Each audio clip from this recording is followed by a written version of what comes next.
about 15 minutes for your discussion. European University Institute and University of Torino.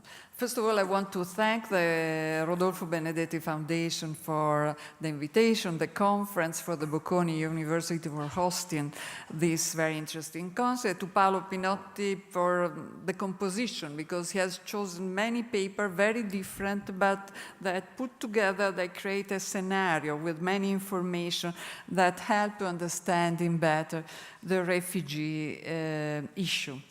The scholars that has been invited are so prestigious, they are legends in the field of migration, and usually on Friday I teach. When I told my students that I was invited, they told me, please go, we also will come to listen. In fact, some of them are here. Okay. Speaking about refugees, something unusual for an economist, because usually we speak fundamentally of labor migration, in which we use our theory and so on. Let us try to understand a little bit, to fix some point, to explain how different is the refugees, called refugees, but the asylum seeker story. Okay, the red one is the pointer. No, the pointer is this one. Okay. The people arrive. There is the refugee story is divided in 3 different phases, in which you have different actors, different countries taking care of them. The first phase, where the first assistance is provided, is when they arrive by sea, by land, and before they pose the demand as asylum seeker. And in Europe, this is the role of the border country. The case of Mexico and the United States, I would say, is the case of the border area. And the second phase, the phase in which they deposit the demand. Not all of them, they deposit the demand. So the people that arrive, there is a group that become non-documented. And the non-documented, many countries are used to having non-undocumented immigration because we had many legalization, especially in South Europe. But refugees are a different type of person that need more help. So there is a process that is implemented to help them, while instead the non-documented migrants that arrive, they have usually a network, or they are organized in a certain way. So the second phase, the second assistant phase, is after they pose the demand to become asylum seeker. Before the hearing. This phase sometimes is short, sometimes is long. It's always said that the shorter it is, the better it is. This is not so true, because in many countries, when they become owner of an international protection, refugees, subsidiary protection, humanitarian protection, they enter into an universalistic protection. The welfare state is universalistic, so they are treated like the natives, like the labor migrants. They do not have tailored policies. Instead, in the second phase, all the country that has asylum seekers, so people that are waiting to become, have been recognized refugees or international protection holder, receive tailored policy. This is very, very important, because the second phase is the phase in which the future of people is decided. If the tailored policy is focusing on the hearings that they have to pass, it's more likely they move from this phase to the second one.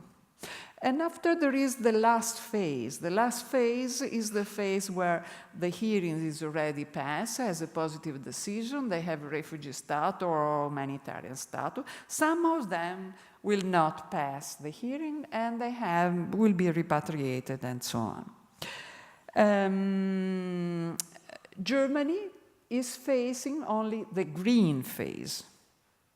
Germany receive refugee asylum seeker, but they already decide to grant to the Syrian the status of refugee, so the second phase is very short, and they decide to invest 12 million euro to integrate them. This is an important amount of money. These are German money, they're not European money. What they are doing policy as skill assessment, training of the language, professional training. In this way, what they are doing, they are trying to transform a phenomenon. They were very open because they got 1 million of refugees in 1 year, so 800,000. But they will try to transform a challenge into a success story.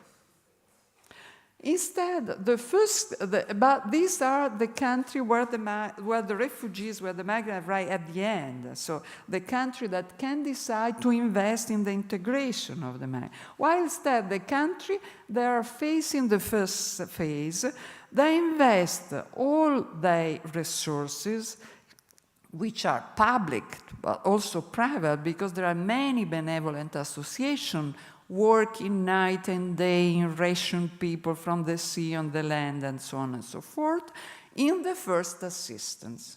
Let us just to see some number, just to give you some idea. This is the Italian case. As you see, the blue line are the arrivals, and the red line in 2015 are the demand of international protection. Fundamentally, half of the people that arrive remain. In the past was probably a little more, but this is even more striking if we look at Greece. Because in Greece, the amount of people that ask for protection was very small. This is Greece, Italy, Malta, Spain. Spain and Malta has more or less nothing, peanuts. So this is just the sum of Italy and Greece. And in 2015, Italy was here, the other are all Greece. So you understand how heavy is the burden of the first assistance and how heavy are loaded the country which are at the border. The country at the border always been, in a certain way, accused that they let in also irregular migrants. So there is a confusion. They were unable to control the frontier. Italy, Spain, Portugal, and Greece were a country which has each of them 7, 8 legalization, 5 legalization. So the back door, as George Boras always called, was the main gate to enter the country. And so the North do not believe, don't trust the South. Even if this is data on the share of proportion of refugees among the smugglers into Greece and Italy, from the most important top 10 country nationality. As you see, if in the beginning in Greece the people that enter were fundamentally illegal, in the last year when the amount is so high, then the percentage increases, 75%. So that means that the non-document that use the channel to enter the country destination is a small number. Let me go back. No. Okay. It's not so easy. So let us go a little bit again to this. So the country of arrival face a completely different problem. They do not have human resources, monetary resources to invest in integration of the people that are asylum seekers that will become refugees and so on. They are able to apply integration policies only if they are funded by the European Social Fund. In Italy, in Greece, in Spain, there are no 1 penny spent in training for people with international protection, which is not European money, because the country has a high unemployment, local unemployment rate. They have fiscal budgets for which they cannot expand deficits, so they cannot expand their deficit to invest in this. But this is explaining also how it's difficult to solve this problem, and only at European level can be solved, because the priority of the different European regions are completely different.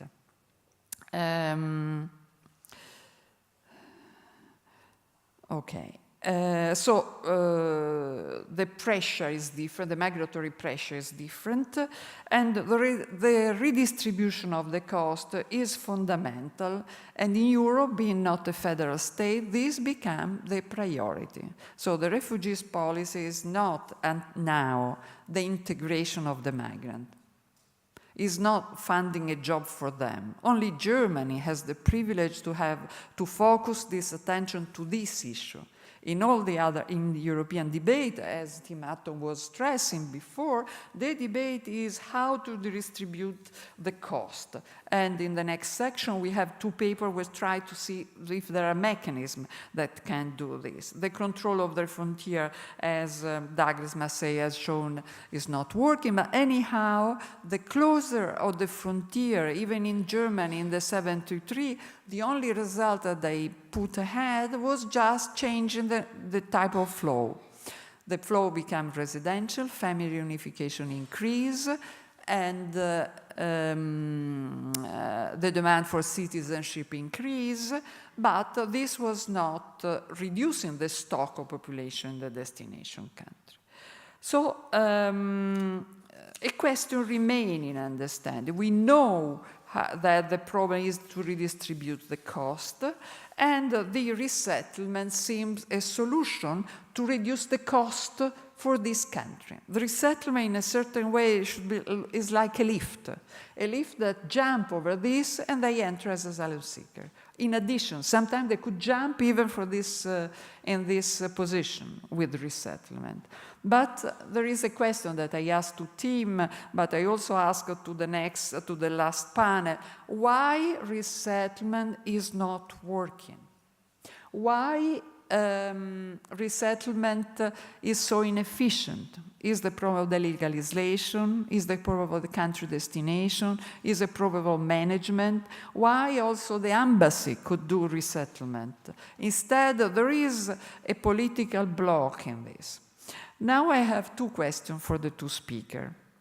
I liked very much the work of Tim Hutton because he's always been very clever, but he was also very brave in this paper because he tried to contribute to the economic debate, testing a refugees migration choice. So making a model with equation, regression, as the economic lies.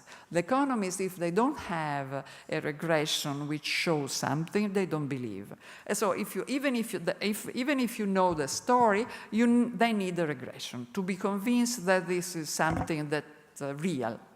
And Tim, who is very brave, has done this.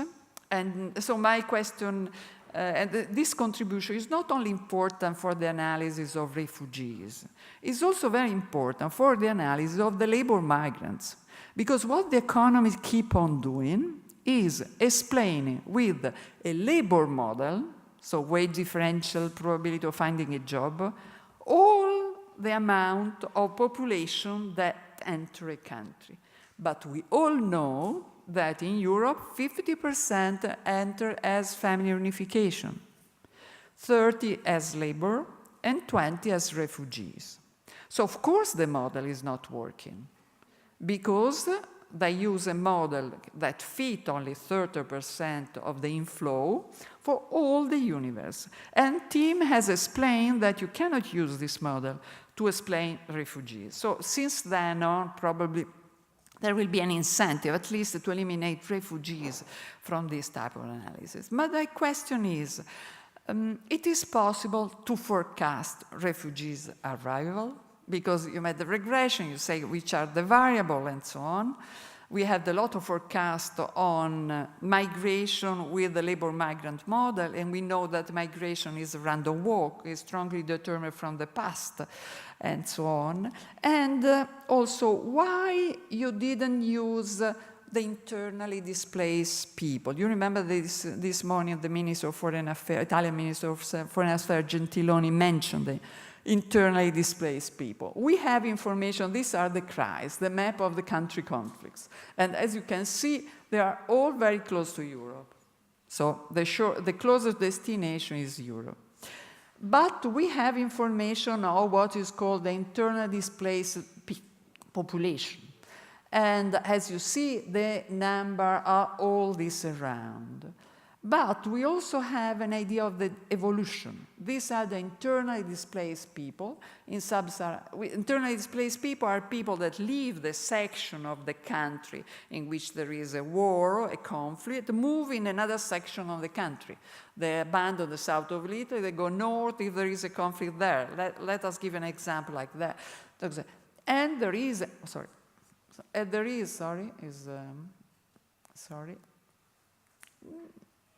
no, sorry, it's so,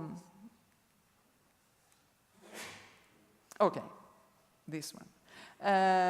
And as you see, there is a very large increase in internally displaced people from Middle East and North Africa. Why don't use this information? Because forecasting would be crucial for the first assistance.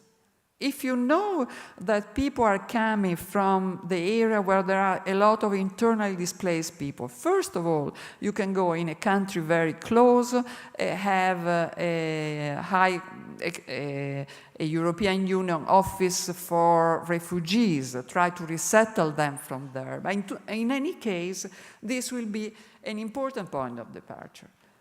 And I wonder why you didn't use. The second question instead is for Ograda, and I was very impressed by this perception, and I was thinking a lot this issue, absolute value, relative value, education, and the importance of education, the level of education. And if I look at my personal experience, I have many colleagues, PhD, all.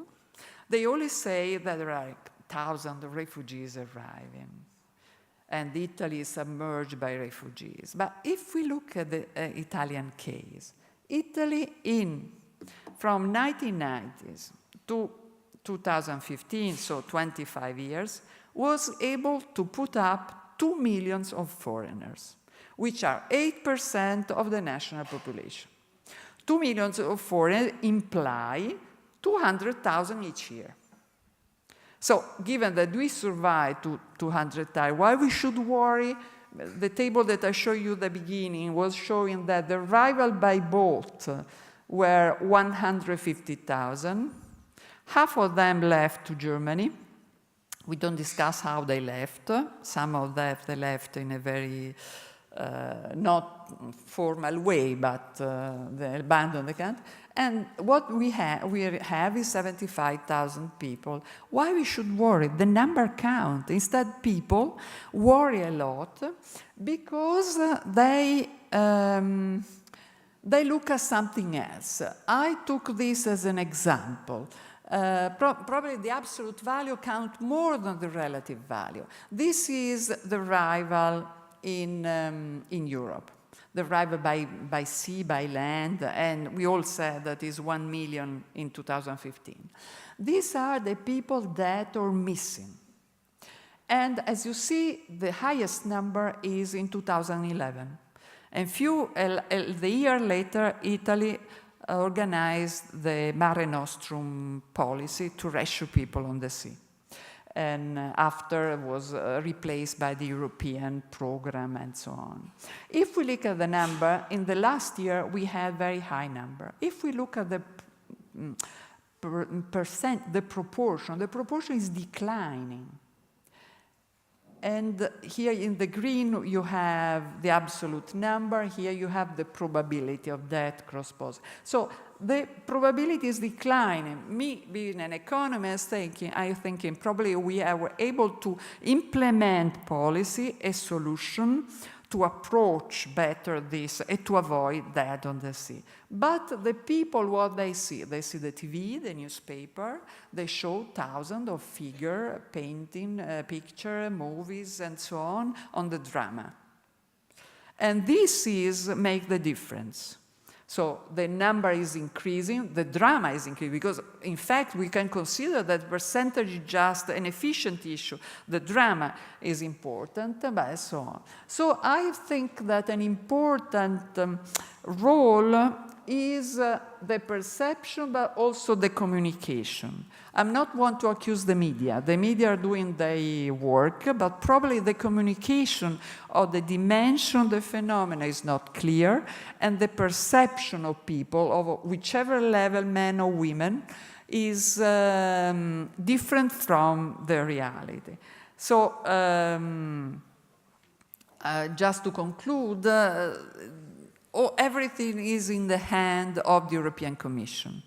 The European migration refugees policy is in the hand of the European Commission, but is also in the hand of the communication, of the debate, which is how the things are communicated, debate.